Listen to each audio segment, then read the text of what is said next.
Hi, I'm Saksham Tiwari, and in this video, I'll be sharing my F-1 visa interview experience. So, my visa interview was on 20th of June, which is 4 days before I'm shooting this video, and my biometrics was on 18th of June. I won't be sharing my biometrics experience in this one. Maybe I'll keep that for a separate video if that's needed. So, I'll just start with my interview experience now. So my slot was at 11:30 a.m. at the Delhi embassy, and I had to travel from Noida to Delhi, so I left pretty early from my house. It was around 9:30 or 9:45 a.m. and I reached there by 10:45, I think.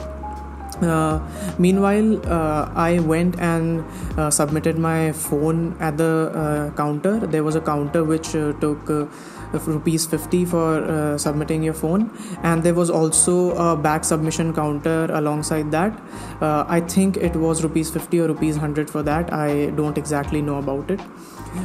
Then they called the 11:10, 11:20 and 11:30 slot all at once at around, I think, 10:55 or 11, and we had to form a queue. And then there was a general checking, just a metal detector, simple checking, and whoever had phones or bags on them had to submit it on the counter alongside that. So post that, the same queue continued forward to a desk where they scanned the barcode which is stuck to our passport on the biometrics day, just to confirm that we have the appointment for that day. And post that, we are allowed to enter the premises. Once we entered the premises, we were asked to form another queue, and through that we entered the proper checking area where there was a scanner as well as a walk-in metal detector. We had to take off all our belongings like belt, wallet, and our folder in which we had kept our documents. And after that, we were made to sit in rows. I was in row 3. So there were 6 rows, and chronologically they were sending people inside the embassy for the final interview. So as one row went for the interview, the upcoming batch was made to sit in that row, and the next row was sent in the other slot, and so on. There was a facility for a water cooler as well as a washroom over there. We had to wait for, I think, 15 to 20 minutes over there, and after that I was sent inside the embassy finally. First, there were counters where we had to show our service fee, our I-20 and a passport. Those were counters with Indian officers on them.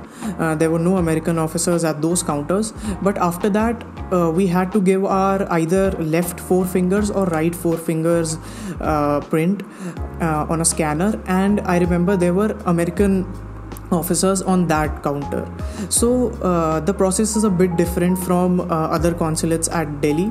On the other consulates, once you get approved, then only you have to give your fingerprints. But on Delhi, they were taking the fingerprints of all the candidates beforehand, and they were not doing so after approving.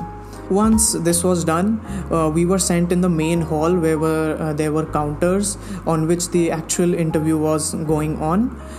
We were made to sit in a line for about 5-10 minutes while we were waiting to get into the main queue that led to the counters. So while we were sitting in that hall, we could see in front of us people who were giving their interview. We couldn't hear it, but we could see who was getting accepted and who was getting rejected, because if you have your passport in your hand while you're leaving, that means you're rejected, and if not, that means you're accepted, you're approved. And also faces tell the story as well. So we waited for 5-10 minutes, and then we also entered the queue, our batch. While we were in the queue, we could hear the interviews as well this time, and it was very clear. Very clearly you can hear the questions as well as the answers. And the queue moved on. Like it took me like 10 minutes to reach the final counter.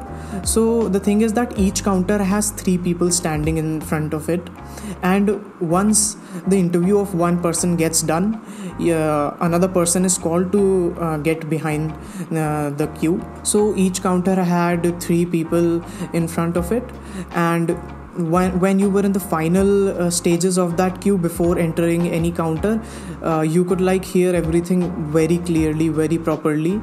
I think where I was standing, that was a counter where there were a lot of approvals. That woman was approving mostly everyone. So finally I was called, and I went to the counter number 18. There was a female officer on that, and the two people who were standing in front of me, both were rejected. So I was a bit nervous at that time. I had been a bit nervous in the queue as well, because I had seen people going away with their passports. So that moment is very horrifying when you see someone going away with their passports. So both the people in front of me were rejected, but I just had to keep my cool. I went ahead and I greeted her with a good morning, and the first question that she asked me was, have you completed your bachelor's? So I had just given my bachelor's exams 20 days ago. So I told her that I had just completed my bachelor's 20 days back, and my final semester result is still awaited. So after that she asked me what was my undergraduate project. So if you are going as a fresher, this is the most common question. You'll always be asked about your undergraduation project. So she asked me about my undergrad project, and I told her about it. After that, she asked me about why I was going for business analytics. So I told that my bachelor's course, which is in statistics, aligns really well with my master's, and I named a few courses that I had taken up in my bachelor's to just strengthen my point. After that, she asked me that do I think that I have the technical knowledge that is required to be a business analyst. So I just agreed to it. And after that, there were simple questions like, what's my source of funding, and who is my sponsor. While I was completing my last answer about who is my sponsor, I just started saying it. She just said, your visa is approved and I'm keeping your passport. I had the biggest grin on my face, and I just took my I-20 from her and I ran away because I was just too excited to get out of this place now. And that's how my visa interview was. One thing that I observed during standing in the queue was that there was a simple reason why the two people who were standing in front of me were rejected. They did not have any confidence at all. They were fumbling a lot. They were stammering a lot. They were making the officer repeat the questions again and again. And their interviews lasted for around 4 to 5 minutes, and still they were rejected. They were asked a lot of questions, and at the end they were rejected. But my interview was hardly for 30 to 45 seconds. The questions she asked me, I just gave straightforward answers to them. I did not ask her to repeat even once, because that was not needed. There's the speaker from which you hear the officer's voice. There's a glass between you and the officer. The officer speaks through a mic, and there's a speaker outside. You can hear it very clearly, and you have to be loud as well, because they have to be able to hear you clearly. So they were just not confident enough, and you have to be clear in your head. You have to be very calm, because that's just a conversation. That's not a job interview or something like that. They, more than your knowledge, they want to test your confidence. So that's the thing. You just have to be confident during those 30 to 45 seconds that you have. The more confident you are, the less questions you'll be asked, and the less grilling they'll do. And that's pretty much about it. Most of the people were wearing formals. I was wearing a shirt and a formal pant, and you can wear casuals. Some of the people were wearing casuals. I don't think that would make much of a difference, but that's just a feel-good factor about it when you are wearing formals. If you have any questions about the visa questions that you might be asked, or any questions about the visa interview process, you can just comment it down below. I'll try to address all of them.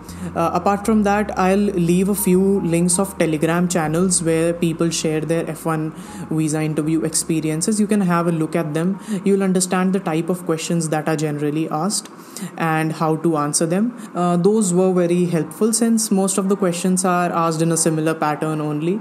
So you can just go through them. I hope you liked the video, and if you did, please drop a like, please subscribe to my channel. I'll be coming up with more videos regarding in general the visa process as well as studying abroad process. And all the best for your visa interview if you have it soon. Thank you.